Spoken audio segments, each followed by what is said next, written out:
నేను మీకు విడ్డూరం చూపించేస్తానన్నాడు ఆ కుర్రోడు. ఏది చూపించన్నాడు ఆ పక్కనున్నోడు. చూసిన తర్వాత మీరు షాక్ అయిపోతారు మళ్ళా అన్నాడు ఆ కుర్రోడు.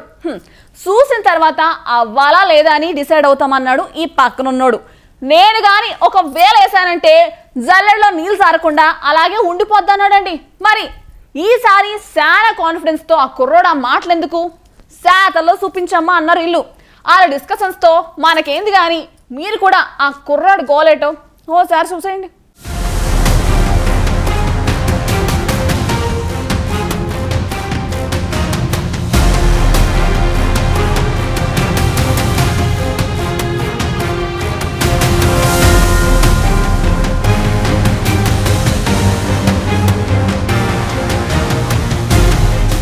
ఓటికుండలో జల్లెడలో నీరు నింపడం సాధ్యమవుతుందా అనే ప్రశ్న ఈ అబ్బాయిని అడిగితే ఎస్ అవుతుందంటాడు.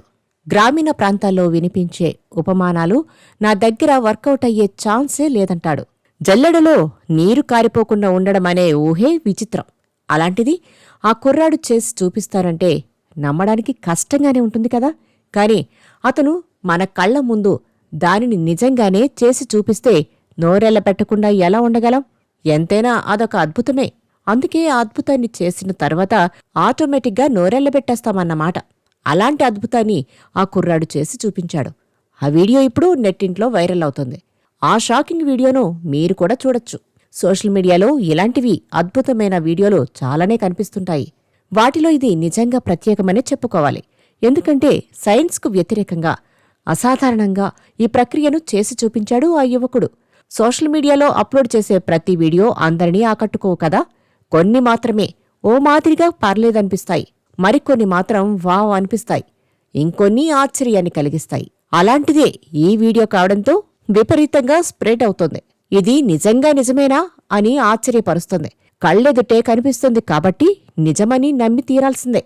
ఒక యువకుడు గంగానది నీటిలో నిలబడ్డాడు. అతని చేతిలో ఓ ప్లాస్టిక్ జల్లెడ ఉంది. దాంతోపాటు ఓ గ్లాసు కూడా పట్టుకుని నిల్చున్నాడు. ఆ తర్వాత ఆ కుర్రాడు గ్లాసుతో నీరు తీసి ఆ జల్లెడలో పోస్తూ ఉంటాడు. సైంటిఫిక్గా అయితే జల్లెడలో నీరు పోయగానే దానికున్న కన్నాల నుంచి నీరు కిందికి పోవాలి. కాని అదే సైన్స్తో ఆ యువకుడు మాయ చేశాడు. జల్లెడలో నీరు పోసిన ఆ యువకుడు జల్లెడ నుంచి కిందికి పడుతున్న నీటిని చూపిస్తూ తాను జల్లెడ నుంచి నీరు పడకుండా చేయగలనని చెప్పాడు. యువకుడు చేస్తున్న పనిని షూట్ చేస్తున్న మరో వ్యక్తి అలా సాధ్యం కాదంటాడు. ఆ చుట్టుపక్కల ఉన్న వాళ్లకు కూడా ఆ యువకుడు ఏం చెప్తున్నాడన్నది అర్థం కావడానికి కొంత సమయం పడుతుంది. జల్లెడలో నీరు కారిపోకుండా ఎలా ఆపుతాడని ఆశ్చర్యంతో పాటు అంత సీన్ లేదులే, అదొక ఫీట్ అనుకుంటారు.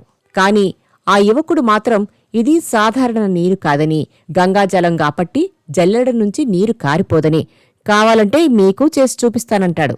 అయినా కూడా అక్కడి వారిలో నమ్మకం కలగదు. ఎందుకంటే అందరికీ తెలిసిన సైన్స్తో పాటు నిజంగా కూడా అదే కాబట్టి. కాని ఆ కుర్రాడు చేసిన ఫీట్ వెనుక కూడా సైన్స్ ఉంది. ఆ కాన్ఫిడెంట్తోనే తాను చేసి చూపిస్తానని ఆ యువకుడు అంటుంటే అది సాధ్యం కాదని మరో యువకుడు అన్నాడు. అంతే, ఆ యువకుడు ఒక గ్లాసులో నీటిని తీసి నీటితో నిండిన గ్లాసుపై జల్లెడ తిరగేసి పెట్టాడు. ఆ తర్వాత ఆ యువకుడు తన చేతిని గ్లాసుపై ఉంచి జల్లెడను సాధారణ స్థితికి తీసుకుని వచ్చి చూపిస్తాడు. అప్పుడు గ్లాసుని కవర్ చేసిన తన చేతిని తీసేశాడు. గ్లాసు తలక్రిందులుగా ఉన్నప్పటికీ జల్లెడ నుంచి ఒక్క చుక్క కూడా నీరు పడకపోవడంతో అదెలా అని అందరూ ఆశ్చర్యపోతారు. నిజానికి అతడు చేసిన ఫీట్ అద్భుతమూ కాదు, అలాగని ఇంద్రజాలము కూడా కాదు. ఫిజికల్ సైన్స్ సూత్రం దీని వెనక ప్రధాన కారణం. దానిని చాలా తెలివిగా ఆ కుర్రాడు ఉపయోగించాడు. చక్కటి మెస్ ఉన్న జల్లెడపై నీరు ఉన్న గ్లాసుని పెట్టి దానిని తాకినప్పుడు ఆ జల్లెడ మెస్ మీద నీటి పలుచని పొర ఏర్పడుతుంది.